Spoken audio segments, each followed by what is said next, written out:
Kenapa banyak orang itu nggak bisa dipercayakan keberhasilan sama Tuhan? Sederhana, karena banyak orang nggak tahan sama keberhasilan. Biasanya orang kalau lagi sukses, lagi diberkati, lupa sama Tuhan. Dia nggak lagi utamakan Tuhan, nggak lagi kejar Tuhan, prioritas hidupnya itu biasanya kebalik-balik. Tapi tidak dengan Ishak. Ishak itu punya prioritas yang benar. Ishak itu diberkati Tuhan karena dia taat. Dia nabur di tanah yang kering pada masa kelaparan, dia mendapatkan hasil 100 kali lipat. Makin diberkati. Sekalipun dia itu dirampas haknya, kemanapun dia melangkah, air berbual-bual. Lalu dia sampai ke Beersheba, Tuhan kembali mengulang perjanjiannya kepada Ishak. Lalu apa yang dilakukan Ishak? Kejadian 26 ayat 23 sampai 25. Dari situ ia pergi ke Beersheba. Lalu pada malam itu Tuhan menampakkan diri kepadanya serta berfirman, "Akulah Allah ayahmu Abraham, janganlah takut sebab aku menyertai engkau. Aku akan memberkati engkau dan membuat banyak keturunanmu karena Abraham hambaku itu." Sesudah itu Ishak mendirikan mezbah di situ dan memanggil nama Tuhan. Ia memasang kemahnya di situ, lalu hamba-hambanya menggali sumur di situ. Ada 3 hal yang dilakukan Ishak. Yang pertama, ia membangun mezbah.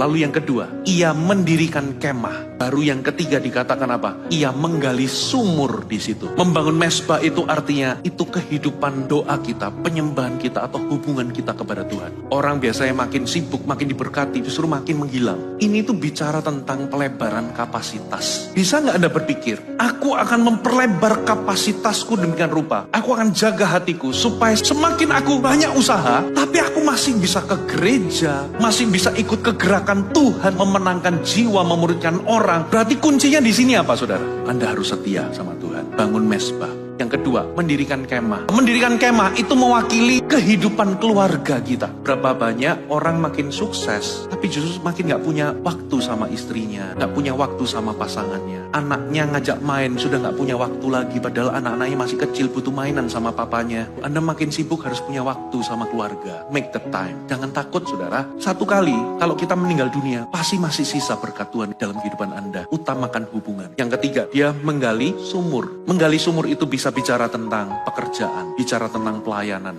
Pasti ada sesuatu yang Tuhan itu berikan. Pasti ada talenta bakat. Yang Tuhan mau adalah keputusan dan kerinduan. Kalau Anda ingin bertumbuh dan berbuat, Anda harus punya prioritas yang benar.